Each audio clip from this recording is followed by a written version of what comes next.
দুনিয়াতে এই মোবাইলের ভার বহন করা যত সহজ, আখেরাতে এর দায়ভার বহন করা তার চেয়ে অনেক কঠিন হতে পারে। মোবাইল ব্যবহারের আদব এবং মোবাইল ব্যবহারের ক্ষেত্রে শরীয়তের নীতিমালার কথা বলে দিচ্ছি। নাম্বার 1, উদ্দেশ্য হতে হবে ভালো। আমি মোবাইল কেন কিনছি, অসৎ উদ্দেশ্য থাকবে না, খারাপ কিছু করার উদ্দেশ্য থাকবে না, এবং বাকাওয়াতি জাহির করা, অন্য থেকে নিজেকে পৃথক করা, এরকম কোনো টার্গেট থাকবে না। নাম্বার 2, আমরা যখন মোবাইলে কথা বলবো, কল করব, ডায়াল করব, তো প্রথমে যিনি ডায়াল করবেন তিনি সালাম দিবেন, এটি তার উপরে বর্তা, তিনি সালাম দিবেন। আর কেউ অপর পক্ষ থেকে সালাম দিয়েছে, তাহলে আমি অন্য কথা পরে আগে আমাকে অবশ্যই সালামের জবাব দিতে হবে, নাহলে গুনাহগার হব।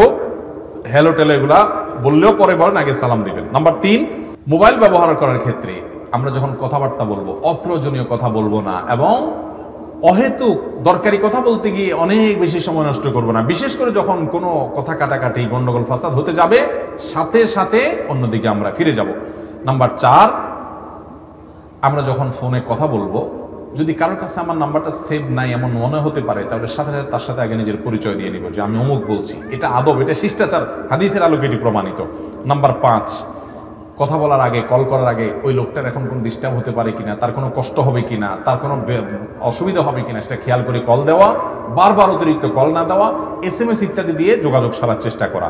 নাম্বার 6, নামাজের সময় বিশেষ করে এবং গুরুত্বপূর্ণ কাজের আগে মোবাইল হয় বন্ধ করা, না সাইলেন্ট করা, যাতে অন্যদের ডিস্টার্ব না হয়। কেউ যদি সাইলেন্ট করতে ভুলে যায় এবং বেজে উঠে, তাহলে নামাজের মধ্যে তিনি আলতো করে বন্ধ করবেন, বা সাইলেন্টটা যে কোনো একটা বাটন টিপে থামাই দিবেন আওয়াজটাকে, এবং নামাজের পরে সবাই তাকে গণহারে ভৎসনা না করে কেউ একজন তাকে সুন্দর করে বুঝাই দিবেন।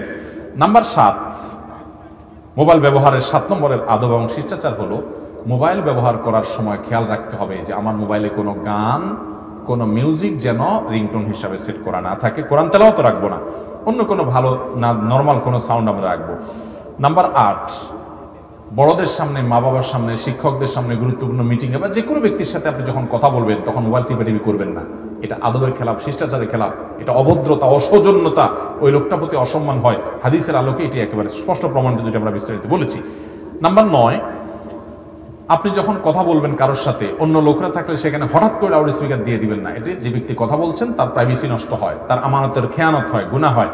এবং বিশেষ করে যখন কথা বলে আপনি তার কথাগুলো রেকর্ড করে রাখলেন, তার ভয়েস রেকর্ডটাকে অন্য কারোর কাছে ফরওয়ার্ড করলেন তার অনুমতি ছাড়া, যেখানে তিনি অসন্তুষ্ট হবেন, এটা করা যাবে না।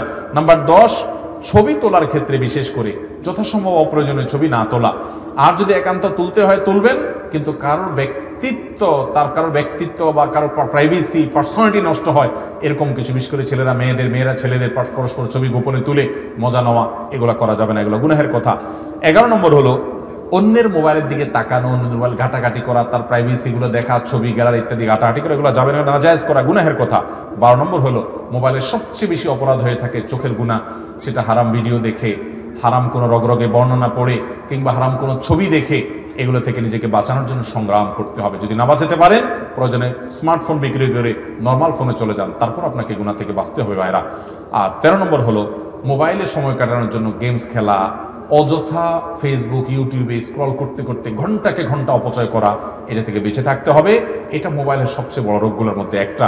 আর 14 নম্বর শিষ্টাচার হলো বাচ্চাদেরকে যথাসম্ভব মোবাইল থেকে এবং এই যে ডিভাইস থেকে দূরে রাখা, এতে তাদের দুনিয়াও ভালো হবে, আখিরাতেও ভালো হবে ইনশাআল্লাহ। আল্লাহ তাআলা এই স্মার্টফোন এবং মোবাইলের ব্যবহারের ক্ষেত্রে আমাদেরকে আল্লাহর সমস্ত বিধিবিধানগুলোকে লক্ষ্য করে, শরীয়তের হালাল হারামকে লক্ষ্য রেখে, নবী সাল্লাল্লাহু আলাইহি ওয়াসাল্লামের সুন্নাহ এবং নির্দেশনাগুলো লক্ষ্য করে তারপরে এই মোবাইল ফোনকে ব্যবহার করার তৌফিক দান করুন। আর না হলে, যেটি বারবার বলছি সেটি আবার বলছি, দুনিয়াতে এই মোবাইলের ভার বহন করা যত সহজ, আখিরাতে এর দায়ভার বহন করা তার চেয়ে অনেক কঠিন হতে পারে। আল্লাহ আমাদেরকে বোঝার তৌফিক দান করুন।